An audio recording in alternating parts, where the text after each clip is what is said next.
Welcome to Sanatan Gyan.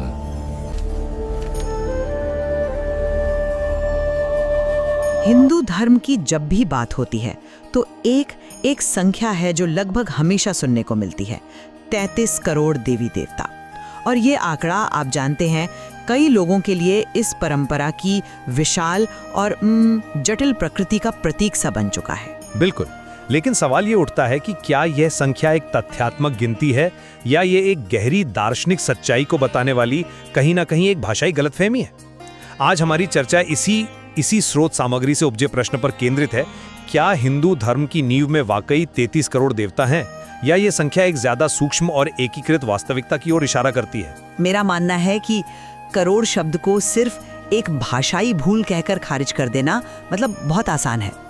मैं ये तर्क दूंगी कि ये संख्या चाहे शाब्दिक हो या न हो, ईश्वर की अनंतता को महसूस कराने का एक बहुत ही शक्तिशाली, पौराणिक और भक्तिपूर्ण तरीका है जो इस परंपरा का एक अहम हिस्सा बन चुका है। और मैं इस पक्ष को रखूंगा कि वैदिक ग्रंथ जो इस परंपरा की जड़ हैं, वो साफ तौर पर 33 प्रमुख देवताओं की श्रेणियों का जिक्र करते हैं। ये सभी एक ही परम सत्य यानी ब्रह्म की अलग अलग अभिव्यक्तियां हैं। 33 करोड़ की धारणा दरअसल संस्कृत के शब्द कोटि के गलत अनुवाद से पैदा हुई है और ये हिंदू धर्म के मूल अद्वैतवादी दर्शन को थोड़ा धुंधला करती है। देखिए, मेरा तर्क भाषा के विज्ञान और शुरुआती ग्रंथों के साक्ष्य पर आधारित है। एक वैदिक वाक्यांश है त्रयस्त्रिंशति कोटि देवता। अब यहाँ जो शब्द कोटि है उसके कई अर्थ हैं और करोड़ उसका सबसे कम प्रचलित अर्थ है, खासकर जब हम किसी दार्शनिक संदर्भ में बात कर रहे हों। इसका मुख्य अर्थ है प्रकार, श्रेणी या सर्वोच्च सिरा। जैसे हम आज भी कहते हैं कि कोई उच्च कोटि का विद्वान है, तो हमारा मतलब 10 लाख विद्वान तो नहीं होता है ना, हमारा मतलब होता है सर्वोच्च श्रेणी का विद्वान। शतपथ ब्राह्मण जो यज्ञ और ब्रह्मांड के रहस्यों से जुड़ा एक महत्वपूर्ण वैदिक ग्रंथ है, और बृहदारण्यक उपनिषद जिसे हिंदू दर्शन का शिखर माना जाता है, ये दोनों ही ग्रंथ बार बार 33 देवताओं की सूची देते हैं। 8 वसु, 11 रुद्र, 12 आदित्य और 2 अन्य। मतलब पूरे वैदिक साहित्य में कहीं भी 33 करोड़ अलग अलग देवताओं के नाम नहीं गिनाए गए हैं। इसलिए ये ढांचा बहुदेववादी नहीं, बल्कि जिसे हम कह सकते हैं बहुरूपी अद्वैतवाद वो है। यानी परम सत्य तो एक ही है, लेकिन वो अनगिनत रूपों में प्रकट होता है और हर रूप उसी एक की अभिव्यक्ति है। हाँ, मैं आपके भाषा विज्ञान वाले तर्क की उसकी अहमियत को समझती हूँ और ये सच है कि शास्त्रीय संस्कृत में कोटि का एक अर्थ प्रकार या श्रेणी है। लेकिन हमें ये भी तो समझना होगा कि धर्म सिर्फ प्राचीन ग्रंथों के शब्दकोश तक ही सीमित नहीं होता। ये एक जीती जागती परंपरा है जो समय के साथ विकसित होती है और जिसके अर्थ, मतलब और गहरे होते जाते हैं। स्कंद पुराण जैसे बाद के ग्रंथ जिन्हें आम लोगों तक पहुंचाने के लिए लिखा गया था, वे साफ तौर पर 33 करोड़ की संख्या का उल्लेख करते हैं।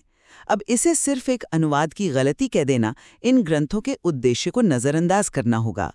ये संख्या असल में एक साहित्यिक अलंकार है, एक काव्यात्मक अतिशयोक्ति जो ईश्वर की अनंत प्रकृति को दर्शाने का एक बहुत ही असरदार तरीका है। आप सोचिए, ईश्वर की विराटता को कोई कैसे समझाएगा? आप बड़ी संख्याओं का ही तो सहारा लेंगे।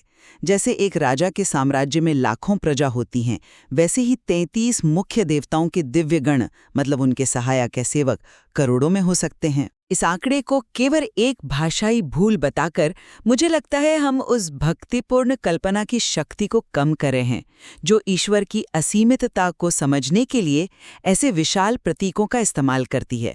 आपने पुराणों की जो बात की वो बहुत दिलचस्प है और वो हमें परंपरा के एक दूसरे पहलू को दिखाती है। लेकिन अगर हम इस विचार की जड़ों तक जाएं, जहां से ये अवधारणा शुरू हुई, तो वैदिक ग्रंथ हमें एक अलग ही तस्वीर दिखाते हैं।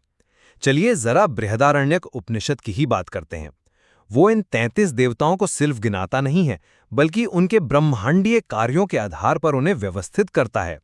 ये बहुत ही, आप कह सकते हैं, एक वैज्ञानिक वर्गीकरण है। 8 वसु ये ब्रह्मांड के भौतिक तत्व हैं। अग्नि, पृथ्वी, वायु, अंतरिक्ष, सूर्य, चंद्रमा, तारे, ये वो आधार हैं जिनमें सब कुछ बसता है। इसीलिए इन्हें वसु कहते हैं। फिर आते हैं 11 रुद्र, जो हमारे शरीर की 10 जीवन शक्तियां मतलब प्राण और 11वां मन है। उपनिषद कहता है कि जब ये प्राण नश्वर शरीर को छोड़ते हैं तो पीछे रह गए लोगों को रुलाते हैं, रोदयंती, इसीलिए इन्हें रुद्र कहा गया है। ये दिव्यता को बाहरी दुनिया से खींचकर हमारे अपने भीतर ले आता है। और अंत में 12 आदित्य हैं, जो साल के 12 महीने हैं। वे समय के चक्र को नियंत्रित करते हैं और जैसे जैसे वे गुजरते हैं वे हमारी आयु को लेते जाते हैं। आदान, ये देवताओं की कोई बेतरतीब भीड़ नहीं है, बल्कि एक बेहद संगठित ब्रह्मांडीय प्रशासन है। अथर्ववेद का एक श्लोक तो सीधे कहता है, जिसके शरीर में 33 देवता समाहित हैं, जो इसी एकता की ओर इशारा करता है। लेकिन आपका ये वर्गीकरण ही मेरे इस तर्क को और मजबूत करता है कि यहाँ बहुलता का उत्सव मनाया जा रहा है। ये सिर्फ अमूर्त शक्तियाँ या प्राकृतिक नियम नहीं हैं। इन सभी के नाम हैं, उनके अपने व्यक्तित्व हैं और उनसे जुड़ी कहानियाँ हैं। ये सचेतन सिद्धांत है। मिसाल के तौर पर महाभारत में एक वसु द्यू को एक श्राप के कारण भीष्म के रूप में धरती पर जन्म लेना पड़ता है। ये कहानी साफ दिखाती है कि वे सिर्फ आकाश के प्रतीक नहीं हैं, बल्कि एक सचेतन सत्ता हैं जो कर्म के नियमों के अधीन है। और तो और इस 33 की संख्या में भी थोड़ी भिन्नता मिलती है, जो दिखाता है कि ये एक कठोर सूची से ज्यादा एक वैचारिक ढांचा है। बृहदारण्यक उपनिषद अंतिम 2 देवताओं के रूप में इंद्र और प्रजापति को गिनता है, जबकि महाभारत में उन्हीं 2 स्थानों पर अश्विनी कुमारों को रखा गया है। शतपथ ब्राह्मण तो स्वर्ग और पृथ्वी को ही गिन लेता है। ये लचीलापन ही तो दिखाता है कि 33 एक मूल अवधारणा है, कोई अंतिम जनगणना नहीं। और यही लचीलापन बाद में करोड़ जैसी अनंतता की अवधारणाओं के लिए जगह बनाता है। ये एक मॉडल है, कोई तयशुदा गिनती में ही। ये एक दिलचस्प नुक्ता है, पर मैं इसे थोड़ा अलग ढंग से देखता हूँ। ये लचीलापन एक ही व्यवस्था के भीतर मामूली बदलावों को दिखाता है, लेकिन ये मूल संरचना को नहीं बदलता। और इस सारी बहुलता का जो अंतिम समाधान है वो हमें उसी बृहदारण्य उपनिषद में मिलता है, जहाँ ऋषि याज्ञवल्क्य और शाकल्य के बीच एक प्रसिद्ध संवाद होता है। ये संवाद हिंदू देवशास्त्र को समझने के लिए एक तरह से क्या कहते हैं, रोजेटा स्टोन जैसा है। जरा उस दृश्य की कल्पना कीजिए। राजा जनक की सभा है, बड़े बड़े विद्वान मौजूद हैं। शाकल्य याज्ञवल्क्य को चुनौती देते हुए पूछते हैं, देवता कितने हैं? याज्ञवल्क्य पहले एक पारंपरिक भजन का हवाला देते हुए कहते हैं 3306, लेकिन तुरंत स्पष्ट करते हैं कि ये असल देवता नहीं, बल्कि 33 देवताओं की ही महिमा यानी उनकी शक्तियां या अभिव्यक्तियां हैं। जब शाकल्य बार बार जोर देकर पूछते हैं तो याज्ञवल्क्य उस संख्या को धीरे धीरे कम करना शुरू करते हैं। वो उसे 35 पर लाते हैं, फिर 6 पर, फिर 3, 2, 1.5 और अंत में सिर्फ 1 पर ले आते हैं। 1 पर? और वो 1 कौन है? प्राण यानी जीवन शक्ति, जिसे ब्रह्म कहा गया है। यह संवाद सिर्फ एक बयान नहीं है, यह एक नाटकीय ढंग से दी गई गहरी शिक्षा है, जो सीधे सीधे बहुदेववाद को नकारती है और स्थापित करती है कि सभी देवता, सभी रूप अंततः एक ही परम सत्य में विलीन हो जाते हैं। की ओर बढ़ना है, बिल्कुल सटीक है। लेकिन ये भक्ति मार्ग की सच्चाई को कम नहीं कर सकता, जो देवताओं के व्यक्तिगत और अनेक रूपों पर ही फलता फूलता है। मतलब ज्ञान मार्ग तर्क और विश्लेषण के जरिए सत्य को खोजता है, अनेकता के पीछे छिपी एकता को पहचानता है। वहीं भक्ति मार्ग में ईश्वर के अलग अलग रूपों से प्रेम, सेवा और समर्पण के जरिए जुड़ा जाता है, जहां हर रूप अपने आप में पूर्ण और पूजनीय माना जाता है। पुराण, जो वेदों के जटिल दर्शन के विपरीत आम लोगों के लिए लिखे गए थे, उन्होंने इसी बहुलता का जश्न मनाया। ऋग्वेद का वो प्रसिद्ध सूत्र एकम सत विप्रा बहुधा वदंती, सत्य एक है, ज्ञानी उसे कई नामों से पुकारते हैं, असल में दोनों ही दृष्टिकोणों को सही ठहराता है।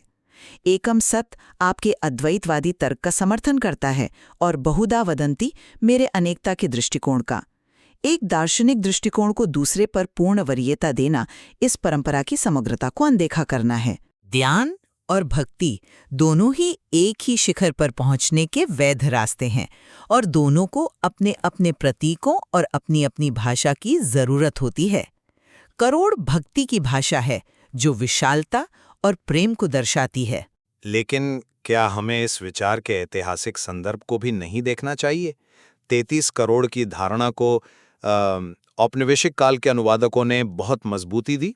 जब उन्होंने कोटि शब्द का अनुवाद किया तो उन्होंने उसके तत्कालीन लौकिक अर्थ करोड़ को ही पकड़ लिया, क्योंकि ये उनकी उस छवि से मेल खाता था जो उन्होंने हिंदू धर्म के बारे में बना रखी थी, एक विशाल, अव्यवस्थित और आदिम बहुदेववादी परंपरा। इस संख्या ने उनकी इस धारणा को और पक्का कर दिया। इससे हिंदू धर्म की एक ऐसी छवि बनी जो आज तक कई लोगों के मन में बसी हुई है। ग्रंथों के मूल, ज्यादा संरचित और दार्शनिक अर्थ पर वापस जाकर इस ऐतिहासिक विकृति को ठीक करना जरूरी है, ताकि हिंदू धर्म की वास्तविक अद्वैतवादी गहराई को समझा जा सके। यह एक आकर्षक तर्क है, लेकिन मुझे लगता है कि यह कहानी का सिर्फ एक हिस्सा है। औपनिवेशिक प्रभाव एक कारक जरूर था, मैं मानती हूँ, लेकिन ईश्वर की अनंतता को व्यक्त करने के लिए बड़ी बड़ी संख्याओं का काव्यात्मक उपयोग पुराणों और लोक परंपराओं में पहले से ही मौजूद था। समस्या संख्या में नहीं है, बल्कि उसकी शाब्दिक और कल्पनाहीन व्याख्या में है। जब स्कंद पुराण जैसा ग्रंथ 33 करोड़ कहता है, तो वो कोई जनगणना रिपोर्ट नहीं लिख रहा है। यह एक काव्यात्मक सत्य है जो ईश्वर की विशालता और असीमता को व्यक्त करता है।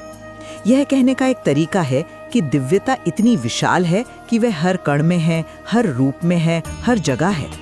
इसे केवल एक औपनिवेशिक गलती कहना उन स्वदेशी साहित्यिक और भक्तिपूर्ण परंपराओं का अपमान है, जिन्होंने जानबूझकर इस शक्तिशाली प्रतीक का इस्तेमाल किया ताकि वे उस असीम को व्यक्त कर सकें जिसे सीमित शब्दों में नहीं बांधा जा सकता। अंत में मेरा मानना है कि वेदों और उपनिषदों का अगर हम ध्यान से पाठ्य और भाषाई विश्लेषण करें तो ये साफ हो जाता है कि हिंदू धर्म का जो मूल देवशास्त्र है वो 33 प्रमुख श्रेणियों के दिव्य सिद्धांतों पर आधारित है। ये सभी एक ही ब्रह्म की अभिव्यक्तियां हैं और 33 करोड़ का आंकड़ा एक ऐतिहासिक और भाषाई गलतफहमी है जो इस गहरे अद्वैतवादी दर्शन पर पर्दा डाल देती है। याज्ञवल्क्य का संवाद इस बात को पूरी तरह से स्पष्ट कर देता है।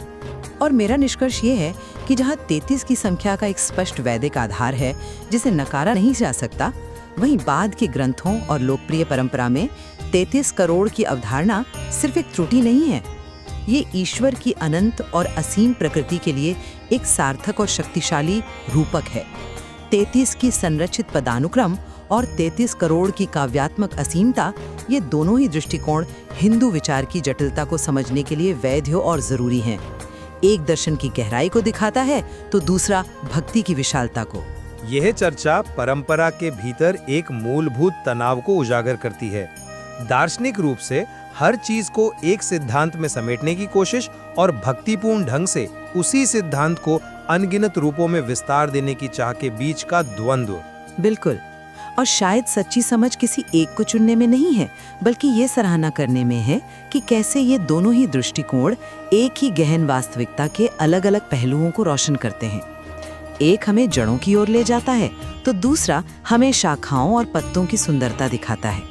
और ये स्रोत सामग्री हमें इसी पेड़ की पूरी तस्वीर को और गहराई से तलाशने के लिए आमंत्रित करती है।